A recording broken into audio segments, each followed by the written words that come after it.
नमस्कार दोस्तों, online learning steno channel में आप सभी का स्वागत है। 80 शब्द प्रति मिनट की गति से संपादकीय डिक्टेशन शुरू होगी 3 सेकंड बाद।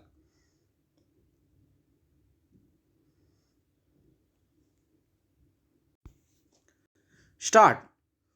बिहार में कुछ महीने के बाद विधानसभा चुनाव होने वाले हैं, मगर राजनीतिक दलों के बीच जनहित से जुड़े मुद्दों पर बात होने के बजाय राज्य फिलहाल जघन्य अपराधों के सिलसिले के लिए सुर्खियों में है।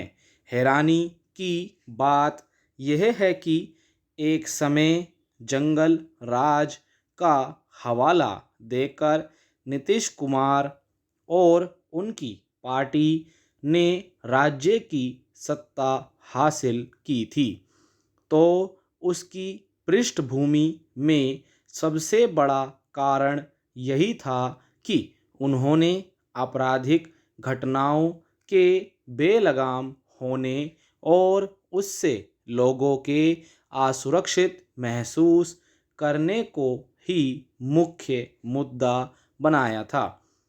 उसके बाद नीतीश कुमार पिछले करीब 20 वर्षों से राज्य की सत्ता पर लगातार काबिज हैं।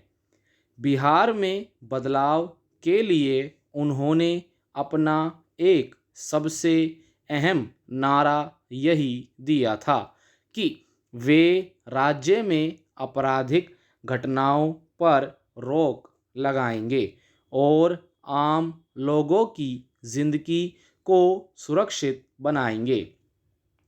मगर इतने वर्षों के बाद भी अगर ज़मीनी हकीकत यह है कि अमूमन हर रोज़ हत्या जैसे जघन्य अपराध बेलगाम हो गए दिख रहे हैं, तो इसकी रोकथाम में नाकामी की जिम्मेदारी किसकी बनती है।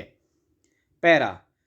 गौरतलब है कि पटना और सारण जिले में रविवार को हुई अलग अलग घटनाओं में एक वकील और एक शिक्षक की गोली मारकर हत्या कर दी गई। साथ ही पटना के पिपरा इलाके में एक स्वास्थ्य अधिकारी की भी हत्या कर दी गई। इसके अलावा सोमवार को बेगूसराय में 3 लोगों पर गोलीबारी और एक हत्या की घटना सामने आई।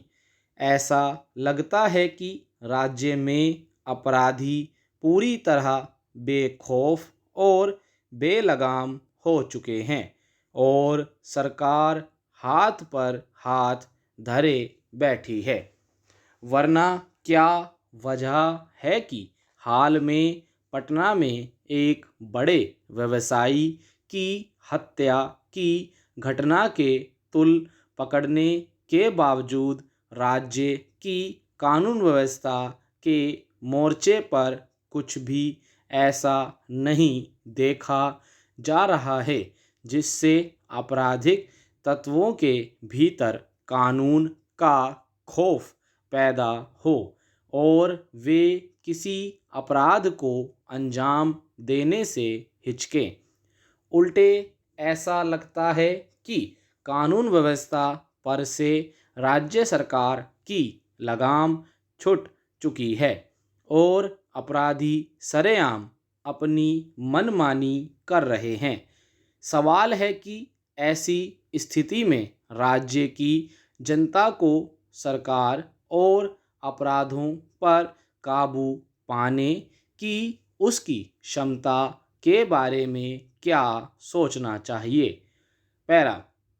बिहार में सरकार की लाचारी का अंदाज़ा इससे लगाया जा सकता है कि सब कुछ ठीक होने के तमाम दावों के बावजूद संगीन अपराधों का एक विचित्र सिलसिला सामने आ रहा है, जिसमें व्यापारी, शिक्षक, वकील जैसे अपेक्षया बेहतर स्थिति में माने जाने वाले लोगों को भी घोर असुरक्षा में जीना पड़ रहा है।